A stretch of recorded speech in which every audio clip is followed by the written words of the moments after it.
जय श्री कृष्णा, जय श्री राधे।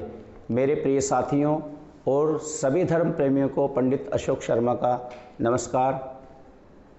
पिछले वीडियो में आपको हमने कार्तिक महात्म्य की कथा कहाँ विराम की, यानी सत्यभामा भगवान श्री कृष्णचंद्र जी महाराज से अपने पूर्व जन्म के पुण्यों का प्रभाव सुनकर के अति प्रसन्न हुई। अब आगे की कथा इस प्रकार से है, जिसमें सत्यभामा कृष्ण भगवान से बोलते हैं कि आप सभी काल में व्यापक और सभी काल आपके साथ आगे समान हैं। फिर ये कार्तिक मास ही सब मासों में श्रेष्ठ क्यों है? सब तिथियों में एकादशी और सब मासों में कार्तिक मास को ही आप अपना प्रिय क्यों बतलाते हैं? इसका कारण कृपा करके मुझे बताइए। तब कृष्ण भगवान बोलते हैं कि हे प्रिय, तुमने मुझसे बहुत ही अच्छी बात पूछी है। मैं तुमको इसका कारण निश्चय ही बतलाता हूँ, जिसे ध्यानपूर्वक श्रवण करना।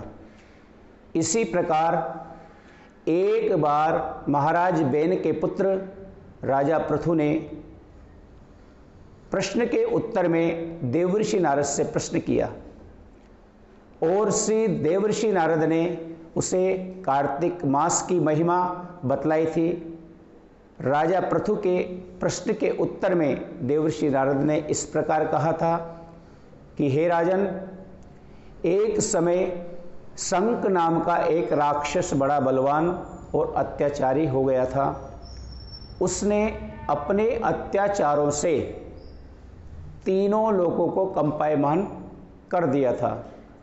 उस शंखासुर ने स्वर्ग में रहने वाले देवताओं को जीत करके इंद्र आदि देवों व लोकपालों के अधिकारों को छीन लिया। उससे डरकर सभी देवता सुमेरु पर्वत की गुफाओं में अपने कुटुंबों के साथ में बहुत दिनों तक वहां पर छिपे रहे थे। वे बाद में सुमेरु पर्वत की गुफाओं में निश्चिंत होकर के रहने लगे। उधर जब शंखासुर को पता चला कि देवता आनंद से सुमेरु पर्वत पर रहने लगे हैं, तब उसने सोचा कि ऐसी कोई दिव्य शक्ति इनके पास जरूर है, जिसके कारण से अपना अधिकार छिन जाने पर भी देवता बलवान प्रतीत होते हैं।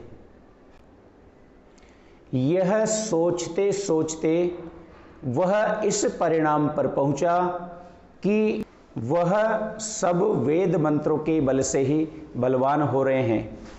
अगर इनसे वेद छीन लिए जाएं तो वह अपने आप निर्बल हो जाएंगे। देवर्षि नारद बोले, ऐसा सोच करके शंखासुर भगवान विष्णु को सोते हुए देख करके सत्यलोक में वेद चुराने के लिए पहुंचा। उसको आता देख करके भगवान विष्णु ने उसकी नियति को जान करके उसके डर के कारण बीज मंत्रों के साथ समुद्र के जल में छिप गए। अब शंखासुर भी वेद मंत्रों तथा बीज मंत्रों को ढूंढता हुआ समुद्र में प्रविष्ट हो गया, लेकिन न तो उसको वेद मंत्र मिले और न ही बीज मंत्र। जब शंखासुर समुद्र से निराश होकर के वापस लौटा तो उस समय से ब्रह्मा जी पूजा की सामग्री लेकर के सब देवताओं के साथ भगवान विष्णु की शरण में पहुँचे और भगवान को गहरी नींद से जगाने के लिए गाने बजाने लगे। धूप गंध आदि से बारी बारी से उनका पूजन करने लगे और धूप दीप नैवेद्य आदि अर्पण करके भगवान विष्णु की निंद्रा को उन्होंने भंग कर दिया और देवताओं सहित श्री ब्रह्मा जी को अपनी पूजा करते देख करके विष्णु भगवान बहुत प्रसन्न हुए और उनसे कहने लगे कि मैं आप लोगों के इस कीर्तन और मंगलाचरण से अतीव प्रसन्न हूँ। आप अपना अभिष्ट वर मांगिए, मैं अवश्य आपको प्रदान करूँगा।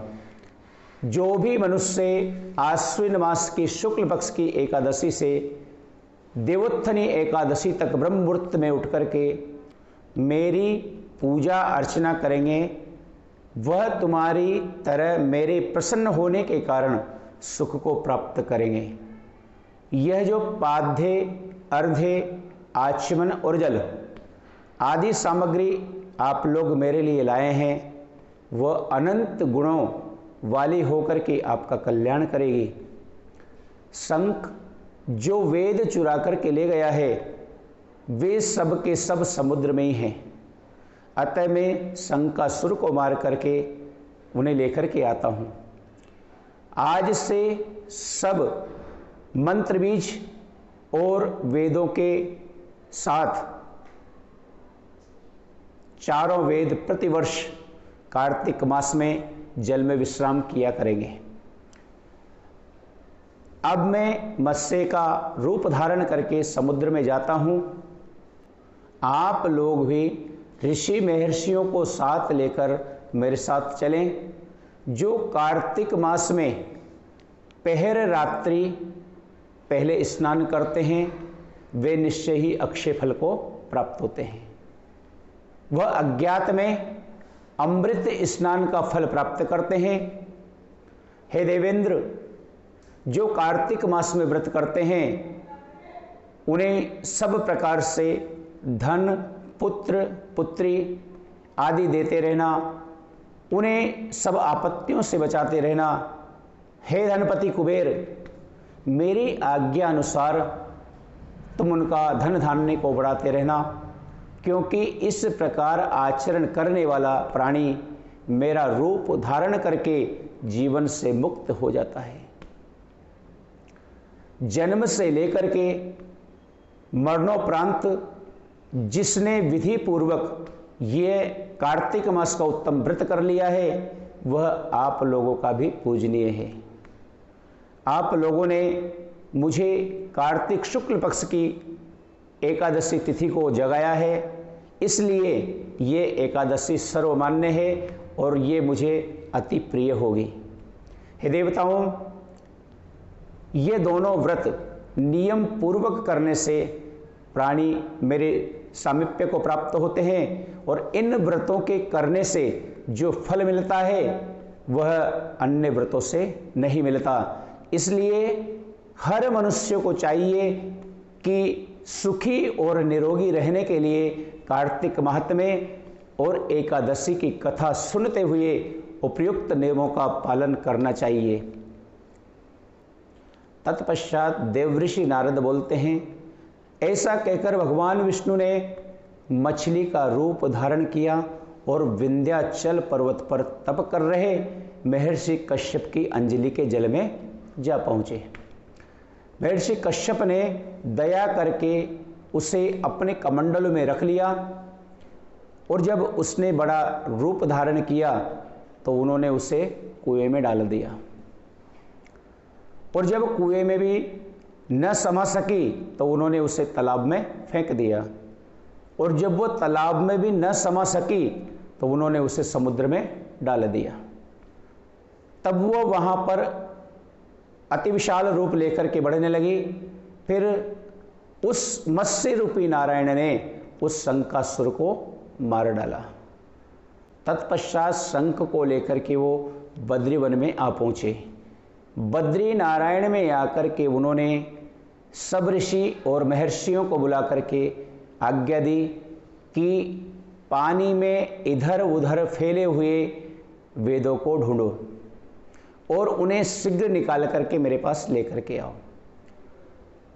तब तक मैं देवताओं के साथ में प्रयागराज में निवास कर रहा हूँ।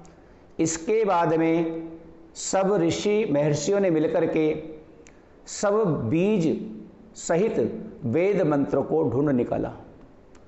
उन वेदों में से जो जो भाग जिस जिस ऋषि को मिला वह उसी का हो गया। उस भाग के उसी दिन से वही ऋषि कहलाए। सब वेदों को लेकर के ऋषि महर्षि प्रयागराज में आए और उन्होंने वे सब भगवान विष्णु व ब्रह्मा जी को समर्पित कर दिए। ब्रह्मा जी वेदों को पाकर बड़े प्रसन्न हुए और उन्होंने देवताओं और ऋषियों के साथ में अश्वमेध यज्ञ किया। यज्ञ के अंत में देवता, गंधर्व, यक्ष, नाग भगवान विष्णु को दंडवत करके प्रार्थना करने लगे और देवताओं ने कहा कि हे देव, हे जगन्नाथ, हे प्रभु, हमारी प्रार्थना सुनिए। हम लोगों के हर्ष का समय है, इसलिए आप हमें वरदान दीजिए कि नष्ट हुए वेद पुनः श्री ब्रह्मा जी को प्राप्त हो गए हैं। हे लक्ष्मीपते, आपकी अनुकंपा से हम देवताओं को यज्ञ का भाग भी मिला है और यह स्थान आपके प्रसाद से आज पृथ्वी भर में सर्वप्रधान पुण्य को बढ़ाने वाला, मुक्ति तथा भक्ति को प्रदान करने वाला हो, ब्रह्म हत्या आदि पापों का नाश करने वाला, परम पवित्र और अक्षय फल देने वाला हो। हमें आप ऐसा वरदान दीजिए। तब भगवान विष्णु ने कहा कि जो कुछ आप लोगों ने मुझसे कहा है वो मेरा ही ध्येय है। जैसा आप लोगों ने कहा है, अब यह स्थान आज से ब्रह्म क्षेत्र के नाम से पुकारा जाएगा। इस स्थान पर गंगा जी व सूर्य पुत्री यमुना जी का संगम होगा। मैं श्री ब्रह्मा जी सहित यहाँ पर निवास करूँगा। यहाँ पर किया हुआ जप, तप और दान महान फलदायक होगा। पहले जन्म में किए हुए पाप, ब्रह्म हत्या आदि भी इस तीर्थराज में स्नान करने से नष्ट हो जाएंगे और जो लोग अपने पिता आदि को यहाँ ला करके तर्पण व श्राद्ध करेंगे, उनके पिता मेरे स्वरूप को प्राप्त करेंगे। वह 3 प्रकार की मुक्ति को प्राप्त करेंगे। मकर संक्रांति पर माघ मास में प्रातःकाल यहाँ आकर स्नान करने वालों के दर्शन मात्र से ही सब पाप नष्ट हो जाएंगे। ठीक उसी तरह जिस तरह सूर्य के तेज से अंधकार का नाश हो जाता है, हे मुनीश्वर, मेरे वचन ध्यान से सुनिए। मैं सर्वत्र व्याप्त हूँ, हमेशा बद्री नारायण में निवास करता हूँ। सैकड़ों वर्षों तक किसी दूसरे स्थान पर तप करने का जो फल मिलता है, वही फल यहाँ पर एक दिन में मिल जाएगा। जो मनुष्य इस स्थान बद्रिक आश्रम का दर्शन करेंगे, वह जीवन से मुक्त हो जाएंगे और उनके समस्त पाप हमेशा हमेशा के लिए नष्ट हो जाएंगे। तब सूत जी महाराज कहते हैं कि ऐसा कहकर भगवान विष्णु वहाँ से अंतर्ध्यान हो गए और देवता गण भी अपने अपने अंशों को वहीं छोड़ करके चले गए। जो भी मनुष्य इस कार्तिक माहात्म्य कथा को श्रद्धापूर्वक सुनते हैं, वह श्री प्रयागराज और बद्रिक आश्रम जाने व स्नान करने के समान फल को प्राप्त करते हैं।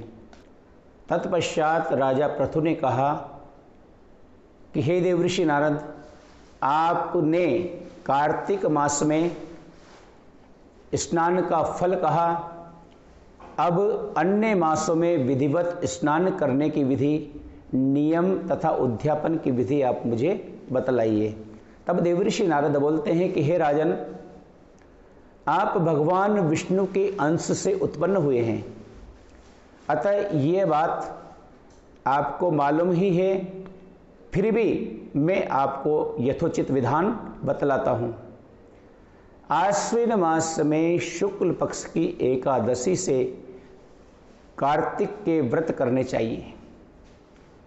सुबह ब्रह्म मुहूर्त में उठ करके जल का पात्र लेकर के गांव से बाहर पूर्व या उत्तर दिशा में पयान करना चाहिए।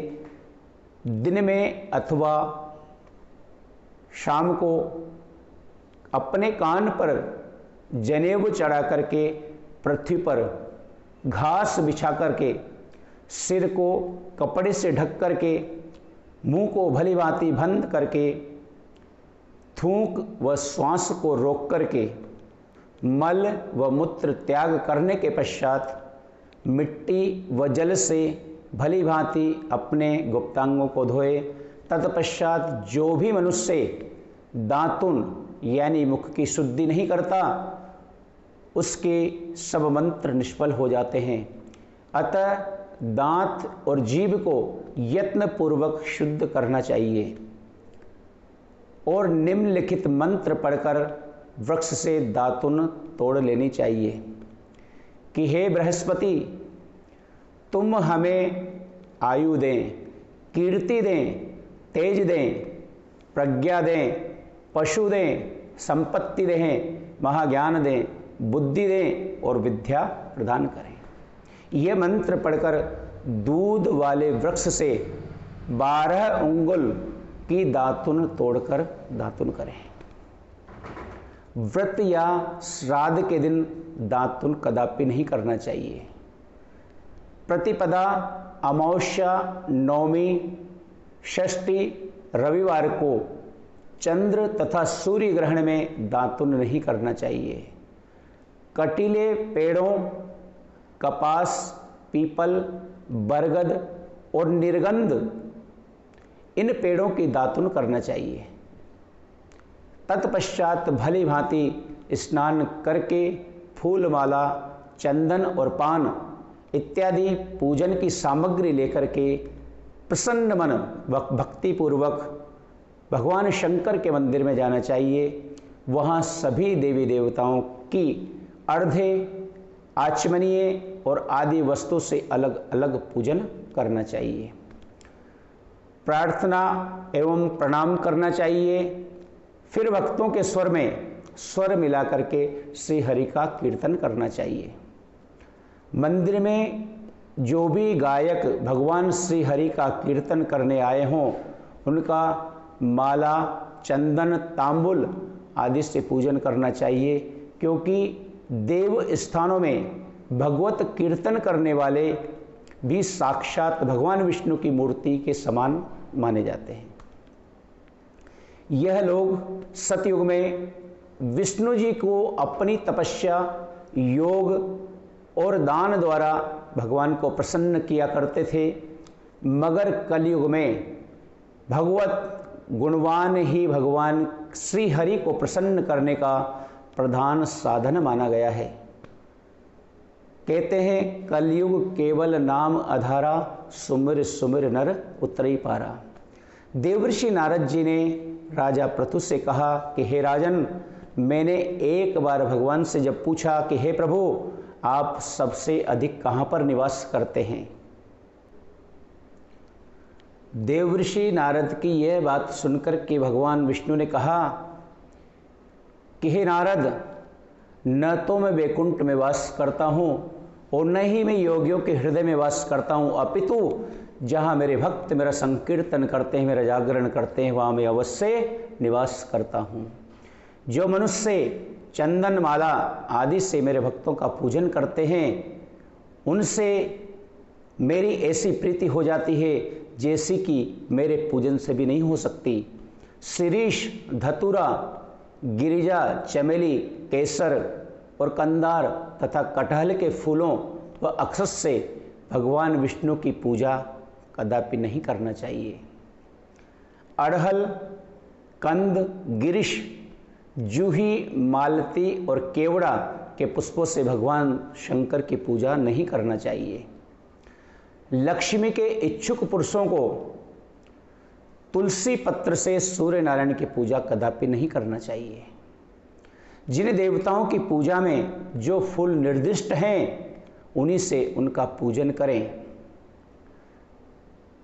पूजन समाप्त होने के पश्चात भगवान से क्षमा याचना करें कि हे सुरेश्वर, हे देव, मेरे पास न मंत्र है न क्रिया है, अपितु मैं भक्ति से भी हीन हूँ। जो कुछ भी पूजा मैंने आपकी की है, प्रभु आप उसे प्रेमपूर्वक स्वीकार करें, उसे पूर्ण करें। ऐसी प्रार्थना करने के बाद में दंडवत प्रणाम करना चाहिए और क्षमा प्रार्थना करके भगवत का कीर्तन करना चाहिए। श्री हरि की कथा श्रवण करना चाहिए और प्रसाद ग्रहण करना चाहिए। इस तरह से बताई गई विधि के अनुसार जो भी मनुष्य कार्तिक व्रत का अनुष्ठान करते हैं वह इस संसार के सभी सुखों को भोग करके अंत में मोक्ष पद को प्राप्त होते हैं। तब देवर्षि नारद ने कहा कि जब 2 घड़ी रात शेष रह जाए तब तिल, कुश, अक्षत और चंदन आदि लेकर के शुद्ध होकर जलाशय पर जाए। नहर की अपेक्षा नदी में स्नान करने से 10 गुना फल की प्राप्ति होती है और नदी की अपेक्षा संगम में स्नान करने से 10 गुना फल मिलता है और तीर्थ पर स्नान करने से सबसे दुगना फल मिलता है। आज की कथा हम यहीं विराम करते हैं और इसके आगे की कथा अगले वीडियो में श्रवण करने के लिए आपको मिलेगी। जय श्री कृष्णा, जय श्री राधे।